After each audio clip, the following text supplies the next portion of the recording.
दोस्तों, इस मूवी की कहानी एक बच्चे और एक मॉन्स्टर पर फोकस करती है, जहां ये मॉन्स्टर रोज रात 12:07 पर आता है और बच्चे को कहानी सुनाता है, जिससे कि बच्चे की जिंदगी हमेशा के लिए बदल जाती है। तो दोस्तों, आप सभी का वेलकम है मेरे इस यूट्यूब चैनल पर। तो चलिए स्टोरी को स्टार्ट करते हैं। कहानी की शुरुआत में हमें एक चर्च जमीन में धंसता हुआ दिखाई देता है और उसी के पास एक लड़का अपनी माँ का हाथ पकड़ा हुआ है, उन्हें जमीन में गिरने से बचाने के लिए।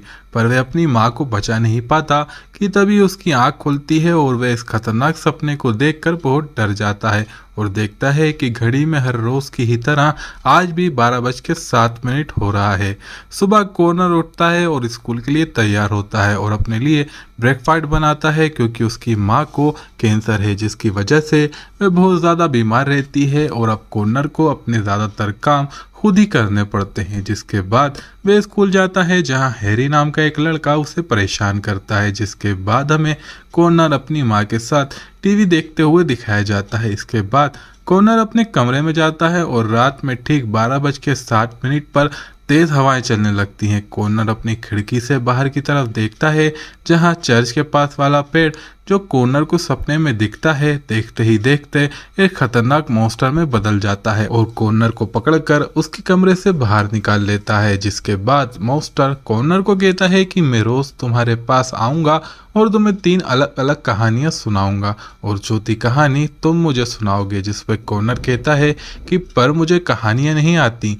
तब मॉन्स्टर कहता है कि तुम मुझे अपनी जिंदगी की असली कहानी सुनाओगे, जिसे तुम सबसे छुपा रहे हो। जिस पर कॉर्नर कहता है कि मैं ऐसा नहीं करूंगा। जिस पर मॉन्स्टर गुस्से में अपना मुंह खोलता है, जिसके अंदर हमें भभकती हुई आग दिखाई देती है और अगले ही पल कॉर्नर अपने कमरे में आ जाता है और कुछ समझ नहीं पाता। जिसके अगले दिन उसके घर पर उसकी ग्रैंड मदर आती हैं और कॉर्नर से कहती हैं कि तुम्हारी माँ की तबीयत बहुत ज़्यादा ख़राब है, मुझे नहीं लगता कि अब वो बच पाएंगी, और कहती हैं कि अब तुम्हें मेरे साथ ही रहना होगा। जिस पर कॉर्नर गुस्सा होकर कहता है कि उन्हें कुछ नहीं होगा और वे बहुत जल्द पूरी तरह से स्वस्थ हो जाएंगी, मैं तुम्हारे साथ नहीं जाऊंगा। जिसके बाद रात में ठीक 12:07 पर कॉर्नर अपने घर के बाहर आता है तो उसे वहीं पेड़ वाला मॉन्स्टर दिखता है, जो कॉर्नर को अपनी टहनियों से जकड़ लेता है और एक कहानी सुनाता है और कहता है कि कई सालों पहले एक खुशहाल राज्य होता है। इस राज्य के राजा के 3 बेटे होते हैं और ये तीनों बेटे जादूगरों, ड्रैगनों और मॉन्स्टरों से लड़ते हुए मारे जाते हैं, जिनके मरने का गम रानी बर्दाश्त नहीं कर पाती और वे भी मर जाती है। अब राजा के पास उसका अपना बस एक पोता बचता है, जिसे वो अपना कह सकता था, जो उसकी गद्दी का वारिस भी था। उसका पोता बड़ा होता है और एक कुशल योद्धा बनता है, जिसे राज्य में सब प्यार भी करते हैं। जिसके बाद राजा शादी कर लेता है, लेकिन जिस औरत से उसने शादी की थी उसके लिए अफवाह होती है कि वह एक विच है जो राजा को मारना चाहती है। जिसके कुछ सालों बाद राजा की मौत हो जाती है और राजा की पत्नी को रानी बनाया जाता है, क्योंकि राजा के पोते की उम्र अभी काफी कम थी। जिसके बाद राजकुमारी को एक किसान की बेटी से प्यार हो जाता है। वहीं रानी भी राजकुमार से शादी करना चाहती थी, लेकिन राजकुमार किसान की बेटी को लेकर वहां से भाग जाता है और रात में एक पेड़ के नीचे इंतजार करता है, जो पेड़ में ही था। जिसकी अगली सुबह जब वह उठता है तो देखता है कि लड़की को किसी ने मार दिया था, जिसका इल्जाम राजकुमार रानी पर लगाता है और गांव वालों और मॉन्स्टर पेड़ के साथ रानी को मारने जाता है। जिसके बाद रानी को कभी किसी ने नहीं देखा। जिस पर कॉर्नर कहता है कि उसके साथ अच्छा ही हुआ, वह एक कातिल थी।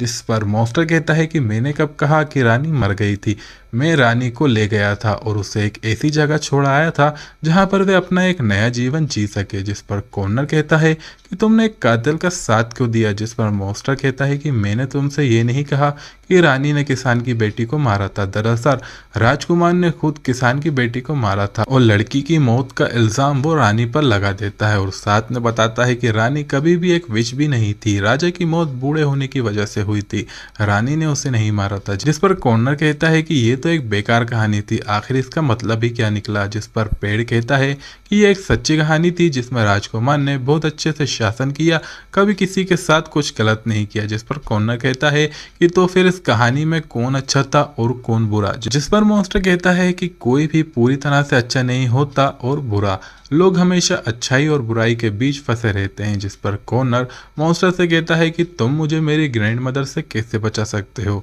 इस पर पेड़ कहता है कि वो तुम्हारी ग्रैंड मदर नहीं है जिससे तुम्हें बचने की ज़रूरत है।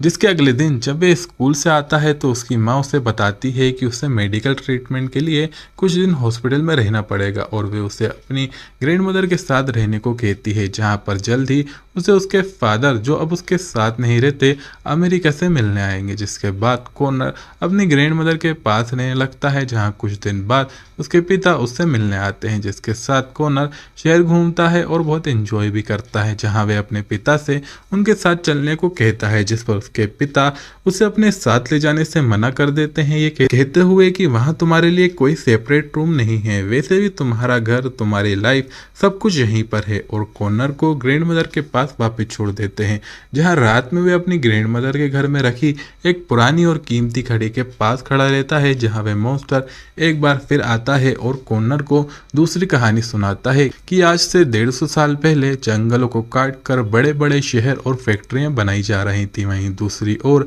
एक बूढ़ा आदमी अभी भी पुरानी तरीके से दवाइयां बनाया करता था।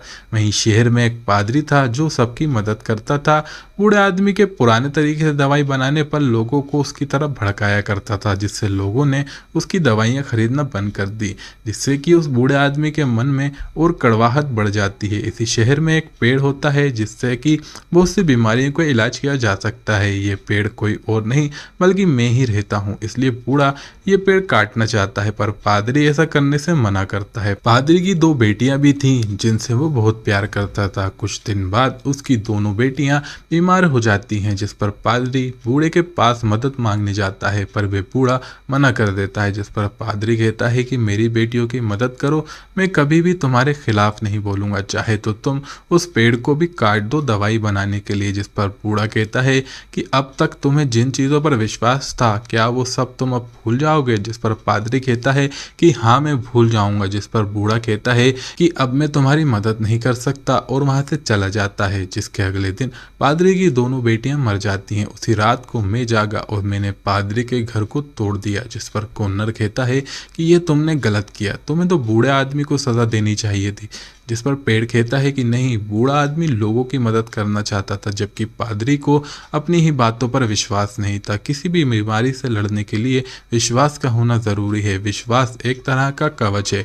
तुम्हें सतर्क रहना चाहिए कि तुम किन चीज़ों पर और किन लोगों पर विश्वास कर रहे हो। जिसके बाद वे बचे हुए पादरी के घर को भी तोड़ देता है। वहीं कॉर्नर ग्रैंड मदर के घर में रखी उस कीमती घड़ी को भी तोड़ देता है, जिस पर जब ग्रैंड मदर ये सब देखती हैं तो वे अंदर से बहुत टूट जाती हैं, पर कॉर्नर को कुछ नहीं कहती और दुखी होकर वहां से चली जाती हैं। जिसके बाद जब वे अपनी माँ से मिलने जाता है तो देखता है कि उनकी तबीयत पहले से भी ज़्यादा ख़राब हो चुकी है, जहां कॉर्नर की मॉम उसे बताती है कि हमारे घर के बाहर जो पेड़ है उसी से बनी हुई दवाई से मेरा इलाज हो रहा है। ये बात सुनकर कॉर्नर हैरान हो जाता है और रात में 12:07 पर उस मॉन्स्टर के पास जाता है और उसे बताता है कि तुम्हारे पेड़ से जो दवा बनती है उसी से मेरी माँ का इलाज हो रहा है। जिस पर पेड़ बोलता है कि अच्छी बात है, अगर वे इस दवाई से ठीक होने वाली होंगी तो ठीक हो जाएंगी, और कहता है कि जल्द ही मैं तुम्हें तीसरी कहानी सुनाने आऊँगा और फिर तुमसे तुम्हारी कहानी सुनूंगा, और वहाँ से चला जाता है। अगले दिन कॉर्नर जब स्कूल में होता है तो उसके पास हैरी आता है। हैरी वही लड़का है जो उसे हर रोज़ परेशान किया करता था। हैरी के अलावा कोई भी कॉर्नर से बात नहीं करता था, न उसकी तरफ देखता था। हैरी कॉर्नर के पास आता है और उससे कहता है कि मैं समझ चुका हूँ, तुम हमेशा से ही चाहते थे कि मैं तुम्हें परेशान करूँ क्योंकि तुम्हारा कोई भी दोस्त नहीं है। ये एक तरह की सेटिस्फेक्शन थी और अब मैं तुम्हें परेशान नहीं करूँगा क्योंकि तुम मेरे लिए एक इनविजिबल हो। ये कहकर हैरी वहाँ से जाने लगता है और कॉर्नर के पीछे वहीं मॉन्स्टर आता है और कॉर्नर से कहता है कि आज मैं तुम्हें तुम्हारी तीसरी कहानी सुनाऊंगा। एक बार एक इनविजिबल मैन था जो ना दिखने की वजह से पूरी तरह से परेशान हो गया था। वे असल में इनविजिबल नहीं था, पर लोगों को उसकी तरफ ना देखने की आदत सी हो गई थी। परेशान होकर उसने सोचा कि अगर उसे कोई नहीं देखता तो क्या वे सच में एग्जिट करता है। कॉर्नर पूछता है कि इनविजिबल मैन ने क्या किया। मॉन्स्टर कहता है कि उसने अपने अंदर के मॉन्स्टर को जगाया, और इसके बाद कॉर्नर हैरी के पीछे भागता है और उसे बहुत बुरी तरह से मारता है। कॉर्नर को प्रिंसिपल बुलाती है, वहाँ कहती है कि तुमने उसे इतनी बुरी तरह मारा कि वे हॉस्पिटलाइज है, पर कॉर्नर को स्कूल से नहीं निकाला जाता क्योंकि सबको उसके हालातों का पता होता है। कॉर्नर जब क्लास में बैठा होता है तो बच्चे उसे पीछे मुड़कर देख रहे होते हैं।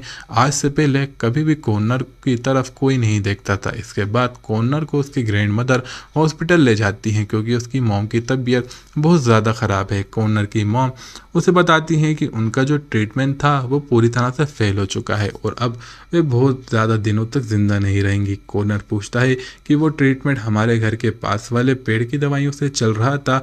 उसकी मॉम कहती है कि हाँ। कॉर्नर सोचता है कि ये कैसे हो सकता है क्योंकि उसे लग रहा था कि मॉन्स्टर जो खुद पेड़ से मॉन्स्टर बनता है उसकी मॉम की मदद करेगा। उसकी माँ कॉर्नर से कहती है कि काश मेरी ज़िंदगी 100 साल की होती तो वे 100 के 100 साल में तुम्हें देती थी। कॉर्नर इस बात से बहुत दुखी होता है और भागता हुआ मॉन्स्टर के पास जाता है। वे उस मॉन्स्टर को कहता है कि तुम्हें जागना होगा, तुमने मुझसे झूठ बोला, और अगले ही पल वो पेड़ एक बार फिर से मॉन्स्टर बन जाता है। मॉन्स्टर गुस्से में पूछता है कि तुमने मुझे क्यों जगाया। कॉर्नर कहता है कि तुम्हें मेरी माँ को ठीक करना होगा, उनका इलाज करना होगा। मॉन्स्टर कहता है कि मैं तुम्हारी माँ को ठीक करने के लिए नहीं आया, यहाँ मैं तुम्हें ठीक करने के लिए आया हूँ। कॉर्नर रोते हुए कहता है कि मैं तुम्हें कितनी बार कह चुका हूँ, इलाज की ज़रूरत मुझे नहीं बल्कि मेरी माँ को है। ये कहने के बाद कॉर्नर पूरी तरह से टूट जाता है। वे घुटनों के बल बैठकर रोना शुरू कर देता है। मॉन्स्टर कहता है कि चौथी कहानी का वक्त आ चुका है, जो तुम्हारे उस सपने से जुड़ी हुई है जो हमेशा तुम्हें आता है। वे कहानी तुम मुझे अब सुनाओगे। कॉर्नर कहता है कि नहीं, मैं अपनी माँ के पास जाना चाहता हूँ। मॉन्स्टर कहता है कि तुम्हारी माँ यहीं पर है। कॉर्नर देखता है कि उसकी माँ चर्च के पास खड़ी होती है और तभी चर्च पूरा का पूरा ज़मीन के अंदर धंस जाता है। वे भागकर अपनी माँ का हाथ पकड़ लेता है, पर वे चाहकर भी अपनी माँ को ऊपर नहीं उठा पाता। उसकी माँ नीचे खाई में गिर जाती है। ये वही सपना है जो हर रात कॉर्नर को सताता है। मॉन्स्टर कॉर्नर से कहता है कि चौथी कहानी का वक्त आ गया है जो तुम मुझे सुनाओगे। कॉर्नर उसे अपनी कहानी सुनाने से मना कर देता है। मॉन्स्टर कॉर्नर से कहता है कि तुम्हें सच बोलना पड़ेगा। मॉन्स्टर के प्रेशराइज करने पर कॉर्नर कहता है कि मैं खुद ही चाहता था कि सब कुछ जल्दी ख़त्म हो जाए, इसलिए जब भी उसे सपना आता तो कभी भी अपनी माँ को नहीं बचा पाता। वह कहता है कि मैं समझ गया था कि मेरी माँ अब ठीक नहीं हो सकती, इसलिए मैं चाहता था कि उन्हें मुक्ति मिल जाए। अगर मैं चाहता तो उनका हाथ और भी देर के लिए पकड़ सकता था। मॉन्स्टर कहता है कि तुम अपने पेन से मुक्ति पाना चाहते थे, इसलिए तुम ऐसा सोचते थे। अधिकतर ह्यूमन बीइंग ऐसा ही सोचते हैं। कॉर्नर कहता है कि यह सच नहीं है। मॉन्स्टर कहता है कि यह सच है और सच नहीं भी। कॉर्नर कहता है कि दोनों बातें एक साथ कैसे हो सकती हैं। तब वह मॉन्स्टर उसे अपनी पहली कहानी याद दिलाता है जहां पर राजकुमार उस लड़की को जिसे वह प्यार करता था उसे मारने के बाद भी एक अच्छा राजा, एक अच्छा इंसान था। उसके लोग उसे प्यार करते थे। वहीं दूसरी कहानी में वे बूढ़ा आदमी जो दवाइयाँ बनाता था उसकी सोच बुरी थी, लेकिन फिर भी वे लोगों का इलाज करके भलाई का काम किया करता था। तीसरी कहानी में वे इनविजिबल मैन सबको दिखने के बाद भी वे पूरी तरह से गायब होने की वजह से अकेला था। इंसान अपने आप को आराम देने के लिए, खुशी देने के लिए झूठ बोलता है क्योंकि वे जानता है कि सच बोलने से उसे तकलीफ होगी। हर इंसान झूठ और सच के बीच में फंसा हुआ है। कॉर्नर अब बहुत थक जाता है, इसलिए वहीं पर सो जाता है। कुछ देर बाद वहां पर उसकी ग्रैंड मदर आती हैं, उसे अपने साथ हॉस्पिटल ले जाती हैं जहां पर उसकी माँ अपनी ज़िंदगी की आखिरी सांसें ले रही हैं। कॉर्नर अपनी माँ के गले लगकर बहुत रोता है। इसके बाद उसकी माँ की मृत्यु हो जाती है। वे मॉन्स्टर भी वहीं होता है। अब कॉर्नर अपनी ग्रैंड मदर के साथ रहने आ चुका है जहाँ पर उसका सेपरेट कमरा है। हालांकि कॉर्नर और उसकी ग्रैंड मदर एक दूसरे को पसंद नहीं करती, पर उनके बीच में एक चीज़ कॉमन है और वह है कॉर्नर की माँ। कॉर्नर अपने कमरे में जाता है जहाँ पर उसे अपनी माँ की एक ड्राइंग बुक मिलती है जिसमें उसकी माँ ने बहुत सारी ड्राइंग बनाई हुई हैं। ये सारी वही ड्राइंग होती हैं जिनकी कहानियां मॉन्स्टर ने कॉर्नर को सुनाई थी और आखिर में मॉन्स्टर भी उस बुक में होता है जिसके कंधे पर एक लड़की बैठी होती है और वह लड़की कोई और नहीं बल्कि कॉर्नर की माँ है। ये बात हमें इस ओर इशारा करती है कि मॉन्स्टर ने जितनी भी कहानियां कॉर्नर को सुनाई थी वे सच नहीं थी। कभी न कभी कॉर्नर की माँ ने ही उसे ये कहानियां सुनाई होंगी जो उसके दिमाग में बैठ गई थी। जो कुछ भी मूवी में कॉर्नर के साथ हुआ वे उसकी इमेजिनेशन थी, ऐसा कुछ भी असल जिंदगी में नहीं हुआ था। वे मॉन्स्टर सिर्फ कॉर्नर की एक इमेजिनेशन ही थी। तो दोस्तों ये थी इस बेहतरीन मूवी की स्टोरी जो आपको आपके दुखों के साथ संघर्ष करने की एक सीख और उनका सामना करने की हिम्मत देती है। मूवी हमें सिखाती है कि जिंदगी में उतार चढ़ाव आते जाते रहते हैं, लेकिन हमारे लिए ये बात ज़रूरी है कि हम उनका सामना किस तरह करते हैं। क्या हम उन चुनौतियों से डर जाते हैं या फिर उनका डटकर सामना करते हैं। दोस्तों आपको इस मूवी की स्टोरी कैसी लगी मुझे नीचे कमेंट करके ज़रूर बताएं, और साथ ही हमें ये भी बताएं कि आपको इस मूवी में कौन सी सीख सबसे ज़्यादा पसंद आई है। दोस्तों ये मूवी साल 2016 में आई थी जिसे J.A. बयोना ने डायरेक्ट किया था। ये मूवी इसी नाम की एक नॉवेल की एडेप्टेशन है। इस मूवी का कुल बजट 43 मिलियन था और इसने बॉक्स ऑफिस पर 47 मिलियन की एक एवरेज कमाई की थी। तो दोस्तों आज के वीडियो में इतना ही, मिलते हैं एक नई मूवी के एक्सप्लेनेशन वीडियो के साथ, तब तक के लिए बाय।